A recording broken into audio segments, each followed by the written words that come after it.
The James Webb Space Telescope was built to answer humanity's biggest questions about the cosmos. But in the last 2 years, it hasn't just answered questions. It has destroyed answers we already had. And some of what it found has left the scientific community facing possibilities they genuinely hoped would never be confirmed. Another one of the big goals of the James Webb Space Telescope is to see how planetary systems got their start. This isn't clickbait. This isn't exaggeration. What Webb found is forcing physicists to confront the idea that our entire understanding of the universe might be built on a foundation that's cracking in real time. Let's get into it. Before we get to what Webb found, you need to understand something about this telescope that most channels won't tell you. James Webb wasn't just built to take pretty pictures of nebulae and distant galaxies. That's the public relations version of the mission. The real purpose, the one that kept project scientists awake during the 25 years and $10 billion it took to build this machine, was far more consequential. Webb was built to test our models. Every major cosmological theory we've constructed over the past century, from the Big Bang to dark energy to galaxy formation to the behavior of dark matter, makes specific, testable predictions about what the early universe should look like. These predictions are precise. They specify how many galaxies should exist at each epoch, how large they should be, how bright, how structured. Our simulations have been running these calculations for decades, producing beautiful visualizations of cosmic evolution that match our observations of the nearby universe almost perfectly. Webb was designed to look back in time far enough to check whether the real early universe matches those simulations. Think of it as opening a time capsule. We had predictions about what we'd find inside, and the scientific community was nervous from day one, not because they doubted the telescope. The engineering is flawless. The mirror alignment, the sun shield, the infrared instruments, everything works better than projected specifications. Webb is, without argument, the most sophisticated scientific instrument humanity has ever constructed. They were nervous because they knew that if the universe didn't match their models, decades of theoretical physics would be in jeopardy. Careers built on specific frameworks, Nobel Prizes, awarded for theories that might turn out to be incomplete. Entire academic departments organized around paradigms that could be proven wrong, and there was precedent for this fear. History has shown repeatedly that when a new generation of telescope comes online, it doesn't just refine our picture of the cosmos, it overturns it. Galileo's telescope destroyed the geocentric model. Hubble's observations destroyed the static universe model. The discovery of the cosmic microwave background confirmed the Big Bang and killed the steady-state theory. Every quantum leap in observational power has been followed by a crisis in theoretical physics. Scientists knew Webb could trigger the next one. Well, the data is in, and it's not matching. Not even close. Let's start with the discovery that sent the first shockwave through the astrophysics community and hasn't stopped reverberating since. Within months of becoming operational, Webb began identifying galaxies in the very early universe that had no business being there, not small proto-galaxies, not faint smudges of light struggling to coalesce from the primordial soup. Fully formed, massive, structurally mature galaxies existing just 300 to 500 million years after the Big Bang. To understand why this is terrifying, you need to grasp the timeline scientists expected. The Big Bang occurred 13.8 billion years ago. For the first few 100 million years, the universe was a hot, opaque fog of hydrogen and helium. No stars, no galaxies. Just a cooling plasma, gradually becoming transparent as atoms formed.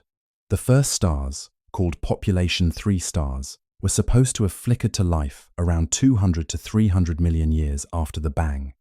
These would have been enormous, crude, short-lived monsters, perhaps hundreds of times the mass of our sun, burning through their hydrogen fuel in just a few million years before detonating in colossal supernovae. Those explosions would scatter heavy elements, carbon, oxygen, iron, silicon, into the surrounding gas clouds.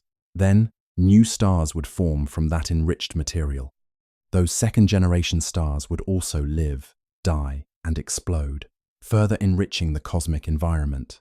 After many generations of this cycle, enough heavy elements would accumulate to allow the formation of rocky planets, complex chemistry, and eventually the diverse stellar populations we see in mature galaxies. The first primitive galaxies were supposed to emerge from this process slowly, irregular clumps of stars gradually merging and organizing over hundreds of millions to billions of years. That process, according to every simulation we've ever run, every equation we've ever solved, every model we've ever built, should take at least 1 to 2 billion years. You need multiple generations of stars, living and dying, to seed the cosmos with enough material to build complex galaxies, spiral arms, with organized rotation curves, dense galactic bulges packed with older stellar populations, supermassive black holes anchoring the centers, satellite galaxies orbiting in gravitationally bound systems. That's late universe architecture. That's what galaxies look like after billions of years of cosmic construction. Webb found galaxies with those features existing when the universe was barely 300 million years old. Galaxy JADESGSZ 140 was one of the most shocking discoveries. Confirmed at a redshift that places it roughly 290 million years after the Big Bang, this galaxy was already luminous, already massive, already far more structured than any model predicted was possible at that epoch. Its spectral properties indicated the presence of heavy elements, meaning multiple generations of stars had already lived and died within it. That's not supposed to happen in 290 million years. The math doesn't work, and it wasn't alone. Webb kept finding more. Sears 93316, originally flagged at an extreme redshift that would have placed it even earlier, forced astronomers to develop entirely new photometric techniques to confirm distances. GELS 13 pushed boundaries further. Multiple candidates in the JADES, Sears, and GLASS survey fields revealed a population of early galaxies far more numerous and far more massive than any theoretical prediction. Each new data release from Webb contained more of these objects. The problem wasn't going away. It was getting worse with every observation. Dr. Alison Kirkpatrick, an astrophysicist at the University of Kansas, said publicly after reviewing the early Webb data that the findings were keeping her up at night. Other researchers echoed similar sentiments across conferences, preprint servers, and academic journals. The community was struggling because the implications were stark. If galaxies can form that quickly, that massively, that early, either there's a physical mechanism in the early universe that we completely missed, a process that turbocharged galaxy assembly in ways no simulation has ever reproduced, or the universe itself is fundamentally different from what we modeled. And neither option was comfortable. Now let's talk about the problem that was already giving cosmologists ulcers before Webb launched, and that Webb has now made significantly, potentially irreparably, worse. It's called the Hubble tension. And after the latest rounds of data, some researchers are dropping the word tension entirely and replacing it with crisis. Here's the core issue, explained from scratch. The universe is expanding. We've known this since Edwin Hubble's observations in the 1920s, when he noticed that distant galaxies were all moving away from us, and that the farther away they were, the faster they were receding. This wasn't because Earth is at the center of some cosmic explosion. It's because space itself is stretching, carrying everything within it, apart like dots on an inflating balloon. The rate at which this expansion occurs is called the Hubble constant, and measuring it precisely is one of the most important tasks in all of cosmology. Because if you know exactly how fast the universe is expanding, you can work backward to determine its age, its size, its geometry, its density, and its ultimate fate. The Hubble constant is the single most important number in cosmology. The problem is that we have two independent, well-established, rigorously tested methods of measuring this constant. And they give two different answers. And they've been giving two different answers for over a decade. And the gap between them refuses to close. Method 1 uses the cosmic microwave background, the ancient afterglow of the Big Bang that permeates all of space. This radiation was released approximately 380,000 years after the Big Bang, when the universe cooled enough for atoms to form and photons to travel freely. It's been mapped in extraordinary detail by satellites like COBE, WMAP, and most precisely by the European Space Agency's Planck satellite. By studying the tiny temperature fluctuations in this radiation, their size, their spacing, their statistical properties, physicists can build a detailed model of the early universe and extrapolate forward to determine what the expansion rate should be today. This method gives a Hubble constant of roughly 67.4 kilometers per second per megaparsec. That means for every megaparsec of distance, about 3.26 million light-years, a galaxy is moving away from us at an additional 67.4 kilometers per second. Method 2 uses objects in the relatively nearby universe as distance markers. Specifically, it relies on Cepheid variable stars, which pulsate with periods directly related to their intrinsic brightness, and type Ia supernovae, which explode with a nearly uniform luminosity. By measuring how bright these objects appear versus how bright they actually are, astronomers can calculate distances with high precision. From those distances and the measured recession velocities of their host galaxies, they calculate the Hubble constant. This method, refined extensively by Nobel laureate Adam Rees and his team using the Hubble Space Telescope over many years, gives a Hubble constant of roughly 73 kilometers per second per megaparsec. The gap between 67.4 and 73 might not sound catastrophic to a casual observer. It's about 8 to 9%. But in precision cosmology, where measurements are quoted to fractions of a percent and error bars have been squeezed down to the point where the two values are statistically incompatible at more than 5 sigma, it's a crisis. 5 sigma means there's less than a 1 in a million chance that the discrepancy is due to random statistical fluctuation. Something real is causing this disagreement. Webb was supposed to help resolve this. Its unprecedented infrared sensitivity and angular resolution allow it to observe Cepheid variable stars in distant galaxies with far greater clarity than Hubble could. Hubble's measurements of Cepheids in crowded galactic environments were potentially contaminated by light from neighboring stars, which could bias the brightness measurements and therefore the distance calculations. Webb could cut through that contamination and deliver clean, definitive measurements. It did. And the result was not what the "it's just a measurement error" camp was hoping for. Webb confirmed the higher value. The Cepheid measurements held up. The local universe really does appear to be expanding about 8% faster than the early universe predicts it should be. This means one of 3 things, and none of them are comforting. First possibility: there's a systematic error in the cosmic microwave background measurements, or in the theoretical model used to interpret them. Given that Planck's data is the most precisely calibrated dataset in the history of cosmology and has been scrutinized by thousands of physicists, this would be an extraordinary failure. Second possibility: there's a systematic error in the local distance ladder, the chain of measurements from Cepheids to supernovae to the expansion rate. But Webb just independently confirmed the key link in that chain with sharper instruments. Third possibility: our model of the universe is wrong. The standard lambda CDM model, the framework that unifies the Big Bang, dark matter, dark energy, and general relativity into a single coherent picture of cosmic evolution, doesn't fully describe how the universe actually works. Something is missing.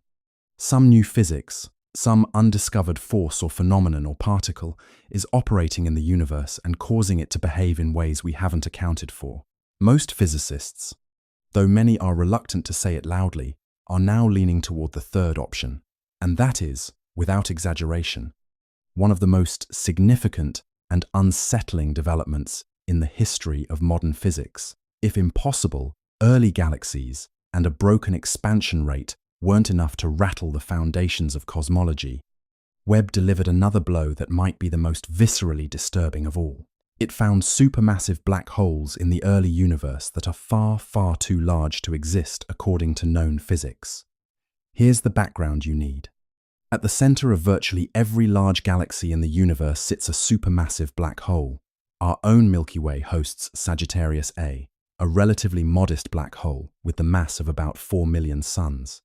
Larger, more massive galaxies tend to have proportionally larger black holes. The galaxy M87, famously imaged by the Event Horizon Telescope, hosts a leviathan with roughly 6.5 billion solar masses. These supermassive black holes aren't passive objects lurking in galactic centers. They're active participants in galaxy evolution, regulating star formation, driving galactic winds, and shaping the growth of their host galaxies through complex feedback mechanisms. The standard model for how these black holes form is relatively straightforward in concept, if staggering in timescale. A massive star, perhaps 20 to 100 times the mass of the Sun, burns through its nuclear fuel and collapses under its own gravity, forming a stellar mass black hole of perhaps 10 to 100 solar masses. Over billions of years, this seed black hole merges with other black holes, consumes surrounding gas and dust through a process called accretion, and gradually, painfully slowly, grows into a supermassive black hole. This growth is governed by something called the Eddington limit, a fundamental physical constraint that caps how fast a black hole can consume material. Here's why. As gas falls toward a black hole, it heats up enormously and emits intense radiation. That radiation exerts outward pressure on the surrounding gas, pushing material away from the black hole and limiting the rate at which it can feed. There's a maximum feeding rate, the Eddington rate, beyond which the radiation pressure equals the gravitational pull and accretion essentially stalls. A black hole can only grow so fast. Given this limit, even if a stellar mass black hole formed at the absolute earliest possible moment after the Big Bang and fed continuously at the maximum Eddington rate for hundreds of millions of years without interruption, without ever running out of gas, without ever being disrupted by a galaxy merger or supernova, the calculations show it still couldn't grow beyond a certain mass in the time available. Webb found supermassive black holes that exceed those limits. Dramatically, black holes with hundreds of millions to billions of solar masses were identified existing less than 700 million years after the Big Bang.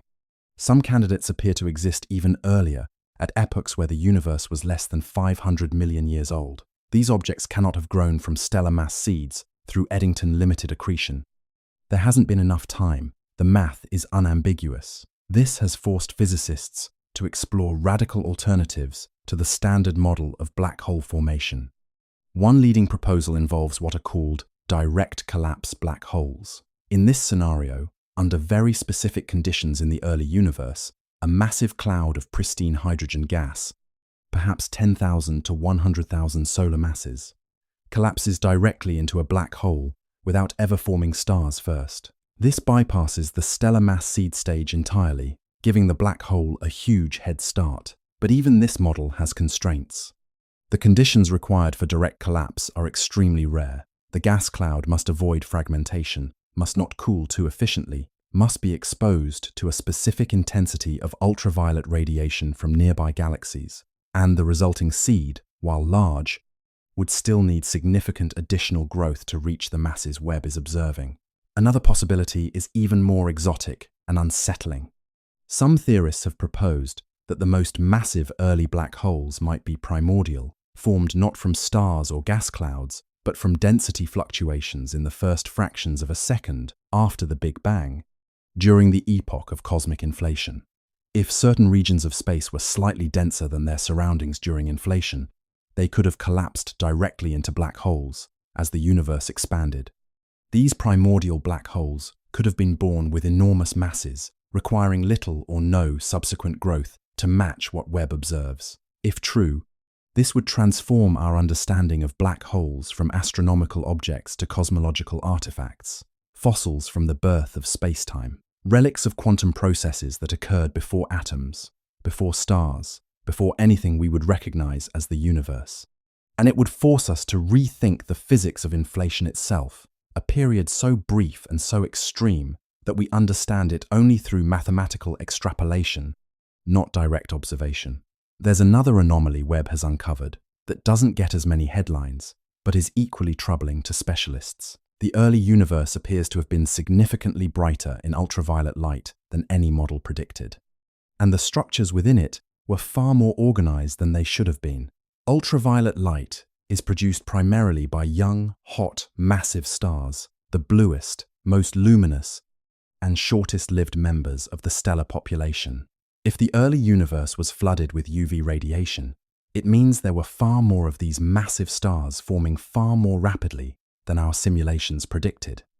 Stars 10, 50, 100 times the mass of the Sun, igniting in enormous numbers across the first few 100 million years of cosmic history. This has cascading implications. Massive stars don't just shine brightly, they live fast and die violently. Their supernova explosions are the primary mechanism for enriching the cosmos with heavy elements, the carbon in your body, the iron in your blood, the silicon in your phone. If massive stars were forming in enormous numbers very early, it means the chemical enrichment of the universe happened much faster than we thought. The early cosmos was not the pristine, metal-poor environment our models described. It was already being seeded with the complex chemistry necessary for planets, organic molecules, and potentially life, far ahead of schedule. This connects directly to the impossible galaxy problem. If star formation was somehow turbocharged in the early universe, it could explain why galaxies matured so quickly. Massive stars burn bright, die fast, and enrich their environment rapidly, allowing subsequent generations of stars to form with heavier elements and more complex properties. The galaxy assembly line could have been running at 3 times, 5 times, 10 times the expected rate, but the question then becomes, what turbocharged it? What physical process allowed stars to form at rates that violate our current understanding of gas dynamics, molecular cooling, gravitational fragmentation, and every other mechanism we've modeled? One hypothesis is that the initial conditions coming out of inflation were different from what we assumed. If the primordial density fluctuations were stronger or distributed differently than the standard inflationary model predicts, gravitational collapse could have occurred faster, creating denser gas clouds that formed stars more efficiently. But if this were the case, the signatures should appear in the cosmic microwave background, and the CMB, as measured by Planck, doesn't show them, at least not obviously. Some researchers are now reanalyzing Planck data, looking for subtle anomalies that might have been dismissed as noise. The fact that they're looking tells you how desperate the situation is becoming. Another hypothesis involves dark matter behaving differently in the early universe. If dark matter particles had stronger interactions with normal matter during the first few 100 million years, the gravitational scaffolding that guides gas into star-forming regions could have been erected faster, leading to more rapid and efficient star formation. But this requires dark matter to have properties that change over time, which opens an entirely new and largely unexplored area of theoretical physics. Beyond the brightness, Webb has revealed that the structural organization of the early universe was far more advanced than expected. Filamentary structures, protoclusters of galaxies, and even what appear to be organized galactic mergers have been identified at redshifts corresponding to less than 1 billion years after the Big Bang. The cosmic web, that vast scaffolding of dark matter and gas along which all galaxies are arranged, was already being assembled when the universe was in its infancy. This compounds every other problem. It's not just individual galaxies or black holes that are too mature. The entire large-scale architecture of the universe was built faster than any model says should have been possible. Let me take you into a chapter of cosmic history that most people have never heard of, but that Webb is completely rewriting. It's called the epoch of reionization, and understanding it is crucial to grasping the full scope of what Webb has disrupted. After the Big Bang, the universe was a hot plasma of particles and radiation, too energetic for atoms to hold together.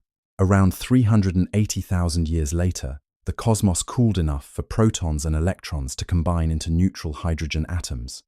This event, called recombination, is when the cosmic microwave background was released and the universe became transparent for the first time. But transparent didn't mean illuminated. No stars had formed yet. The universe entered what astronomers call the cosmic dark ages, a period lasting roughly 100 to 200 million years, during which the cosmos was filled with neutral hydrogen gas and nothing was producing light. Then the first stars and galaxies ignited. Their ultraviolet radiation was so intense that it began ionizing the neutral hydrogen gas, filling the intergalactic medium, stripping electrons from atoms, and making space transparent to UV light once again. This process, reionization, was supposed to have been gradual. Early models suggested it began around 400 million years after the Big Bang and completed around 800 million to 1 billion years after the Big Bang. As more and more UV sources came online and their ionizing radiation overlapped to create an increasingly ionized cosmic environment, Webb's observations have thrown this tidy narrative into chaos. The early galaxies Webb discovered were producing ultraviolet radiation at rates far exceeding expectations. The ionizing photon budget, the total amount of UV radiation available to drive reionization, was much higher than calculated. This means reionization may have been much faster, more violent, and more patchy than the smooth, gradual process our models described. Some regions of space appear to have been ionized very early, creating bubbles of transparency in the surrounding fog of neutral hydrogen. Other regions remained dark and neutral for much longer. The early universe was a patchwork, not the smooth transition we modeled. The interplay between these ionized bubbles, the galaxies driving them, and the surrounding neutral gas was far more complex and dynamic than anyone anticipated. Moreover, the sheer number of bright galaxies in the early universe raises a new question. Did galaxies alone drive reionization, or were other sources contributing? Could active galactic nuclei, powered by those impossibly massive early black holes, have played a more significant role than previously thought? The answer has profound implications for how we model the thermal and chemical history of the entire universe. Now, let's confront the elephant that's been lurking in the cosmic room for a quarter century. Dark energy, the force that constitutes roughly 68% of the total energy content of the universe. The force that is driving the accelerating expansion of space. The force that we fundamentally, embarrassingly, do not understand. In 1998, two independent teams of astronomers, the Supernova Cosmology Project and the High Z Supernova Search Team, made a discovery that won the Nobel Prize in physics. By measuring the brightness of distant Type Ia supernovae, they found that the most distant explosions were dimmer than expected. This could only mean one thing. They were farther away than they should have been if the universe's expansion were decelerating or even coasting. The expansion wasn't slowing down, it was speeding up.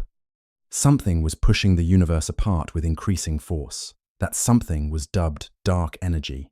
The simplest theoretical explanation for dark energy is Einstein's cosmological constant, lambda. In this model, dark energy is an intrinsic property of empty space, a fixed, unchanging energy density that permeates every cubic centimeter of the vacuum. Under this interpretation, dark energy has been the same since the Big Bang and will remain the same forever.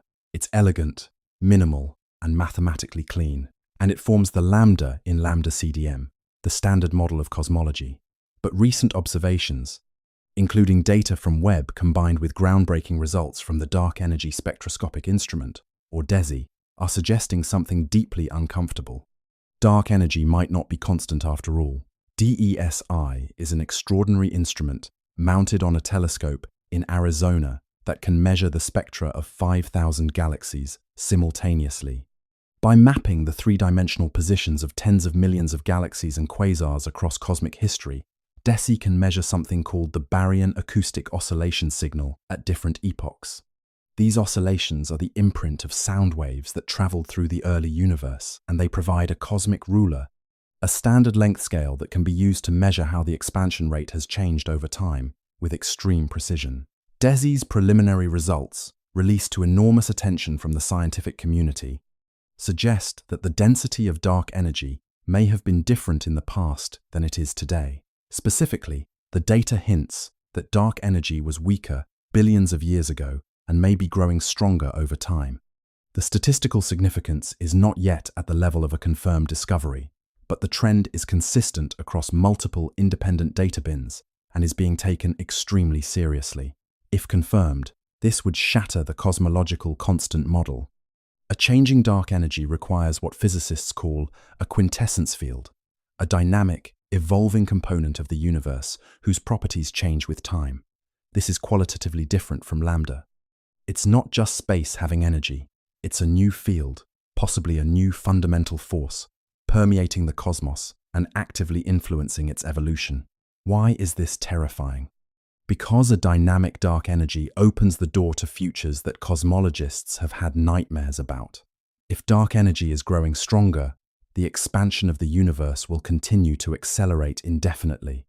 Galaxies will separate, stars will die, and eventually, in the far, far future, the expansion could become so violent that it overcomes every other force. First, galaxies would be torn from their clusters, then stars ripped from their galaxies, then planets stripped from their stars, then atoms pulled apart, then subatomic particles shredded. This is the Big Rip, a scenario in which the very fabric of space-time tears itself apart, ending reality not in a whimper or a crunch, but in a catastrophic, universal disintegration. Alternatively, if dark energy can change in one direction, what stops it from changing in the other? If it could weaken or reverse, the expansion might eventually halt and reverse, pulling everything back together in a big crunch, the entire observable universe compressing into an infinitely dense singularity. Or perhaps most disturbingly, if dark energy can fluctuate, the vacuum of space might not be in its lowest energy state. It might be metastable, meaning a random quantum fluctuation could trigger a sudden transition to a lower energy vacuum. This is the vacuum decay scenario, where a bubble of true vacuum forms somewhere in space and expands at the speed of light, annihilating everything in its path. The laws of physics inside the bubble would be different from those outside. Every particle, every force, every structure would be redefined, and you'd never see it coming. Everything Webb is finding has profound, cascading implications for our understanding of dark matter, the invisible substance that constitutes roughly 27% of the universe's total mass energy content, and whose gravitational influence shapes every galaxy and every large-scale structure in the cosmos. Dark matter has never been directly detected in a laboratory, not once. In over 4 decades of searching, we know it exists because its gravitational effects are everywhere. Galaxies rotate too fast for the visible matter they contain. Galaxy clusters bend light from background objects more strongly than their luminous mass accounts for.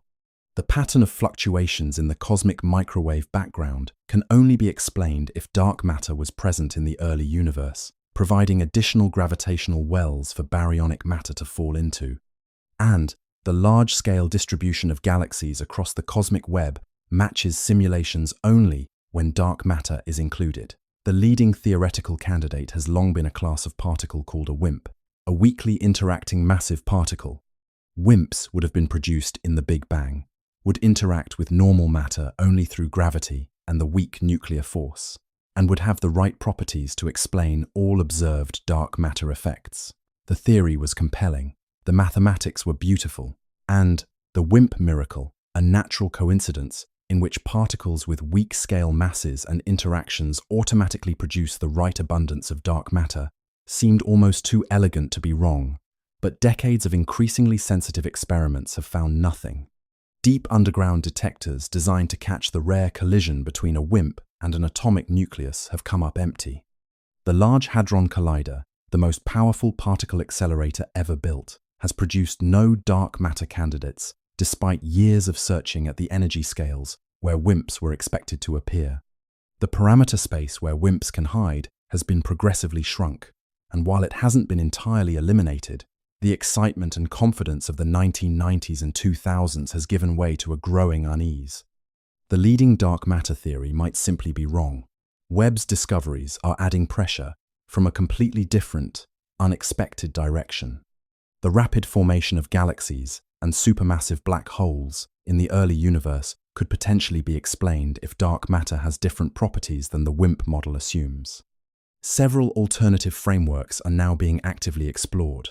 Warm dark matter models propose that dark matter particles are lighter and faster moving than WIMPs, which would suppress the formation of the smallest galaxies while potentially allowing larger structures to form more efficiently under certain conditions.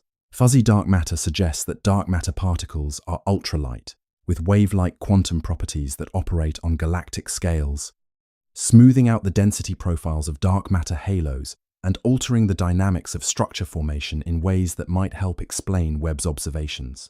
Self-interacting dark matter proposes that dark matter particles can collide with and scatter off each other, which would change the density profiles of dark matter halos, potentially creating denser central cores that could accelerate black hole formation and galaxy assembly. Each of these alternatives would rewrite the story of the universe in significant ways. and each requires abandoning or substantially modifying the theoretical framework that has dominated particle physics and cosmology for 4 decades. And lurking at the far edge of the conversation is an even more radical possibility. A small but growing number of physicists are seriously exploring whether dark matter exists at all. Modified gravity theories, beginning with Mordechai Milgram's MOND in the 1980s and continuing with more sophisticated relativistic versions today, propose that what we interpret as dark matter is actually a breakdown of Newtonian gravity and general relativity at very low accelerations. These theories have historically struggled to explain galaxy clusters and the CMB without dark matter, but newer formulations are making progress, and as the standard dark matter paradigm accumulates problems, the appeal of modifying gravity rather than inventing invisible particles grows stronger. This is where the conversation enters territory that makes some physicists deeply uncomfortable, because once you start questioning the foundations, everything is on the table. The Big Bang Theory is the cornerstone of modern cosmology. It states that the universe began approximately 13.8 billion years ago from an extraordinarily dense, extraordinarily hot initial state and has been expanding and cooling ever since. The evidence supporting this framework is overwhelming and comes from multiple independent lines of observation. The expansion of the universe, first discovered by Hubble. The cosmic microwave background, predicted by Gamow and discovered by Penzias and Wilson, the observed abundances of light elements, hydrogen, helium, and lithium, which match the predictions of Big Bang nucleosynthesis with remarkable precision, and the observed evolution of galaxies and large-scale structure over cosmic time, which traces the predicted trajectory from a smooth, hot, early universe to the complex, lumpy cosmos we see today. But the Big Bang Theory, despite its successes, has always had uncomfortable gaps. It doesn't explain what caused the Big Bang. It doesn't explain what, if anything, existed before it. It doesn't explain why the universe is so astonishingly uniform on the largest scales, the horizon problem, given that regions of space separated by billions of light years have never been in causal contact and therefore had no way to equilibrate their temperatures. It doesn't explain why the geometry of the universe is so precisely flat, the flatness problem, which requires the initial density of the universe to have been fine-tuned to 1 part in 10^60. Cosmic inflation was proposed in the early 1980s by Alan Guth, specifically to solve these problems. The theory posits that in the first tiny fraction of a second after the Big Bang, the universe underwent a brief period of exponentially rapid expansion, doubling in size every 37 seconds or so for a total of perhaps 60 to 70 doublings. This expansion stretched any initial curvature to flatness, pushed regions that were once in causal contact far apart, creating the observed uniformity, and amplified tiny quantum fluctuations into the seeds of all future cosmic structure. Inflation was brilliant. It solved the horizon problem, the flatness problem, and the magnetic monopole problem in one elegant stroke. It made specific predictions about the statistical properties of the CMB that were later confirmed by WMAP and Planck. But inflation also has deep, unresolved issues of its own. What triggered it? What is the inflaton field that supposedly drove it? What stopped inflation in our region of space? And is it still happening elsewhere? And critically, inflation naturally leads to the idea of eternal inflation, where the inflationary process never fully stops, continuously spawning new pocket universes with potentially different physical laws. This leads straight to the multiverse, a concept that many physicists find philosophically troubling because it may be fundamentally untestable. Webb's discoveries are now adding observational pressure to these theoretical cracks. If the early universe was far more structured and complex than standard inflation predicts, something about our inflationary model is wrong or incomplete. The primordial density fluctuations may have been stronger, or their distribution may have been different, or additional physical processes during or after inflation may have played roles we haven't modeled. Some cosmologists are exploring alternatives to the standard Big Bang entirely.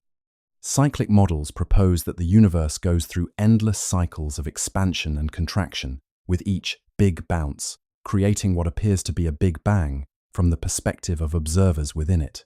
In these models, the universe has no beginning and no end, and the apparent fine-tuning of initial conditions is explained by the physics of the bounce itself. Roger Penrose's conformal cyclic cosmology suggests that the heat death of one aeon of the universe becomes the Big Bang of the next through a mathematical rescaling of spacetime. The echo of previous eons might even be detectable in subtle patterns in the CMB, though claimed detections remain controversial. String cosmology proposes that our Big Bang may have been caused by the collision of higher dimensional objects called branes in a higher dimensional space, and that such collisions may happen repeatedly, generating multiple universes. None of these alternatives are proven. Most are highly speculative. But Webb's persistent pattern of finding an early universe that's more complex, more structured, and more mature than the standard model predicts is giving these alternative ideas new credibility. When observations don't match your framework, you either fix the framework or replace it. And right now, the patches are running out. There's a consequence of Webb's findings that extends beyond pure physics into territory that intersects philosophy, biology, and perhaps existential risk. If the universe produced galaxies and stars far earlier than we thought, and if the cosmic environment was enriched with heavy elements much sooner than our models predicted, then the conditions for life have existed for far longer and in far more places than we previously calculated. This makes the Fermi paradox, the question of why we haven't detected any signs of intelligent life elsewhere in the universe, despite the apparently high probability that it should exist, significantly more disturbing. The paradox was informally posed by physicist Enrico Fermi in 1950 during a lunch conversation at Los Alamos. The argument goes something like this. Our galaxy alone contains hundreds of billions of stars. Many of these stars are billions of years older than the Sunday. Even if a tiny fraction of them have habitable planets, and even a tiny fraction of those planets develop life, and even a tiny fraction of that life becomes intelligent and technological, the galaxy should be swarming with civilizations. Some of these civilizations would have had millions or even billions of years of head start on us. Given the relatively modest timescale needed to colonize an entire galaxy, even at sublight speeds, estimates range from 1 to 100 million years. The Milky Way should have been colonized many times over. So, where is everyone? Webb's data makes this question vastly more acute. If galaxies were forming and producing chemically enriched stars billions of years earlier than we thought, the window for habitable planets to emerge is much wider. The number of potentially life-supporting worlds throughout cosmic history becomes astronomically, almost absurdly large. And the silence of the universe, the complete absence of any confirmed signal, any megastructure, any evidence of engineering on cosmic scales, becomes not just puzzling, but alarming. This brings us to the concept of the Great Filter, proposed by economist Robin Hanson as a framework for understanding the Fermi paradox. The Great Filter is a hypothetical barrier, an extremely difficult step somewhere in the chain, from dead matter to a galaxy-spanning civilization, that almost no planet or species successfully passes through. If the Great Filter is behind us, meaning the hard part was something like the origin of life itself, or the development of eukaryotic cells, or the emergence of complex multicellular organisms, then we got extraordinarily lucky. The universe is empty because life almost never gets started, but we happen to be one of the vanishingly rare exceptions. In this case, the future is wide open for us. But if the Great Filter is ahead of us, the implications are much grimmer. It would mean that civilizations regularly emerge, develop technology, and then are destroyed or stall before achieving anything permanent. And if Webb is showing us that the conditions for life have been abundant for far longer and across far more worlds than we thought, the silence becomes powerful evidence that the filter is ahead. Something consistently kills civilizations, something that has done so across billions of years and potentially trillions of worlds, something with a near-perfect success rate. What could that filter be? Nuclear self-annihilation? Climate collapse? Artificial intelligence running amok? Resource depletion? A fundamental instability in any sufficiently advanced technology? We don't know. But the mathematics of Webb's expanded timeline for life-bearing worlds makes the silence louder. And silence, in this context, might be the most terrifying sound in the universe. Here is perhaps the most haunting implication of everything Webb has revealed, not because of what it tells us about the past, but because of what it tells us about the future. The universe is not only bigger, older in its complexity, and stranger than we thought. It's disappearing. The accelerating expansion means that distant galaxies are receding from us faster every second.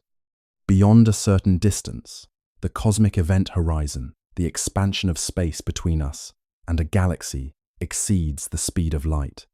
Not because the galaxy is moving faster than light through space, but because space itself between us and that galaxy is being created faster than light can cross it. Any photon emitted by that galaxy today will never reach us. It will spend eternity chasing a finish line that moves faster than it can run. And the event horizon is shrinking. As the expansion accelerates, more and more galaxies cross that threshold. They slip beyond the edge of our observable universe, one by one, slowly at first, then faster and faster. The light from these galaxies doesn't vanish in a dramatic flash. It redshifts. The wavelengths stretch as space expands, sliding from visible light into infrared, from infrared into microwave, from microwave into radio waves, so long and so faint that no conceivable instrument could detect them.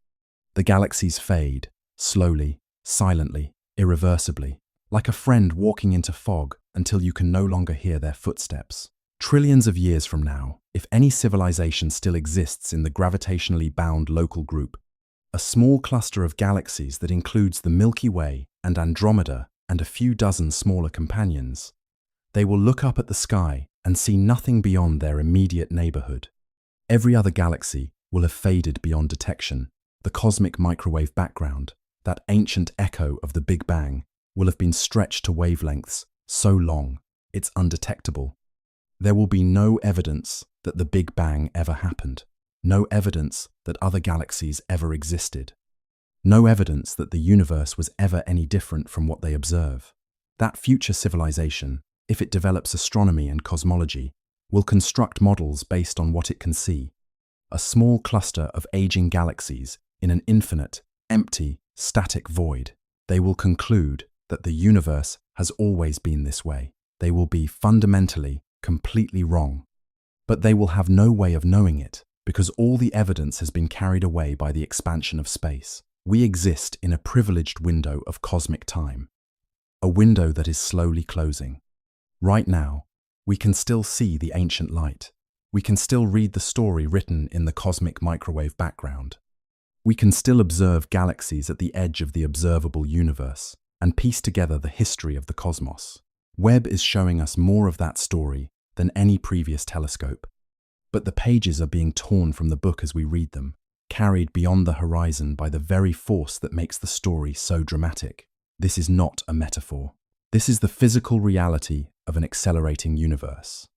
And it means that the cosmology we're doing right now, in this narrow window of time, might be the most accurate cosmology that any civilization in the history of the universe will ever be able to do.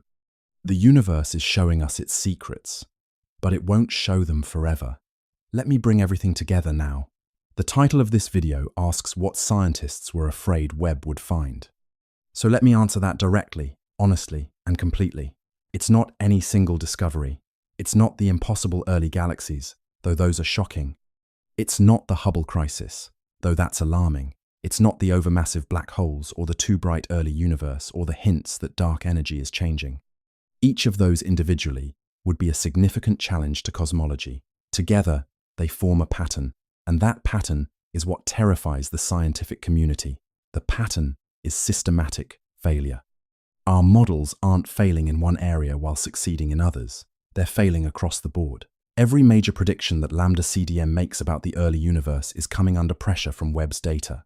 The number of galaxies, too many. Their masses, too large. Their structure, too organized. The black holes, too massive. The star formation rates, too high.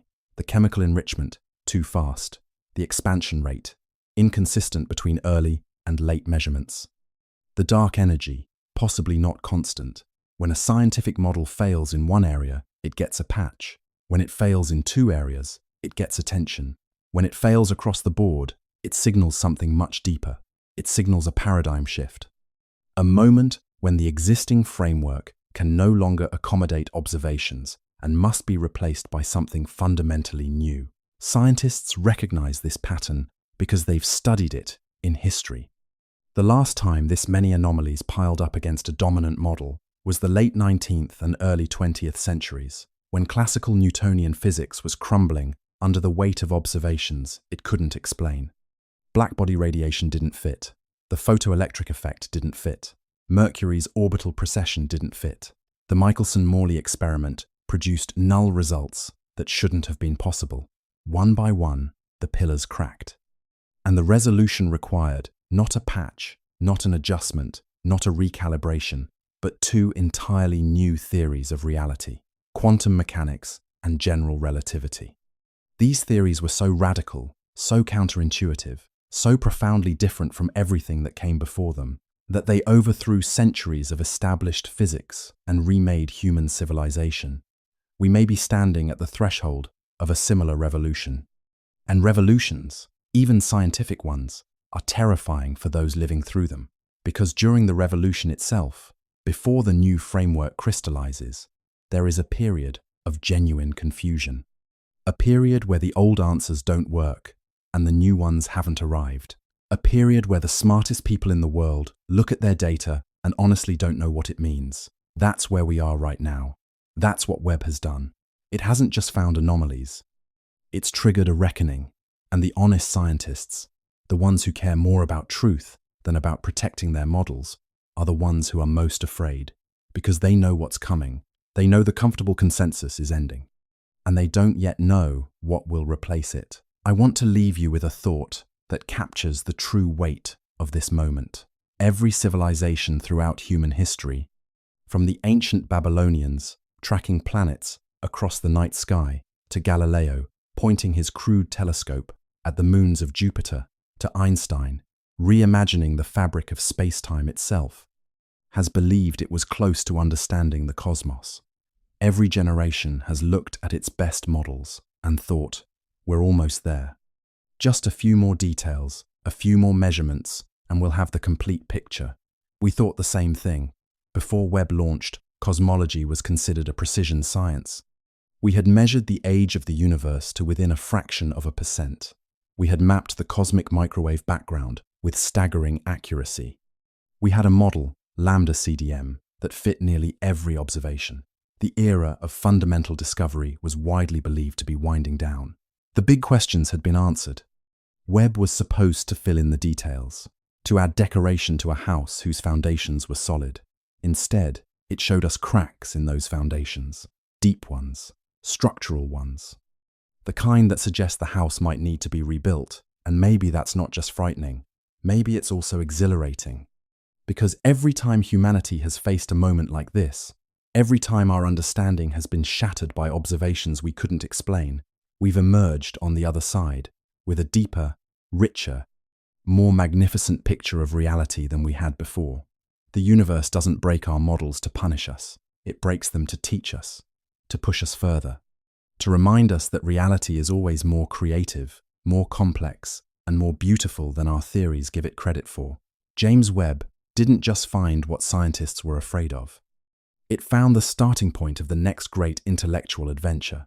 The old map is torn, the new one hasn't been drawn yet, and somewhere in the data streaming back from a golden mirror 1,000,000 miles from Earth, the first clues to a new understanding of reality are waiting to be decoded. We just have to be brave enough to look.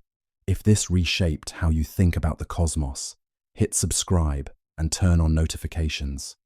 Every week, we go deeper into the discoveries, rewriting our understanding of reality. The universe is not done surprising us, and honestly, that might be the most extraordinary thing about it.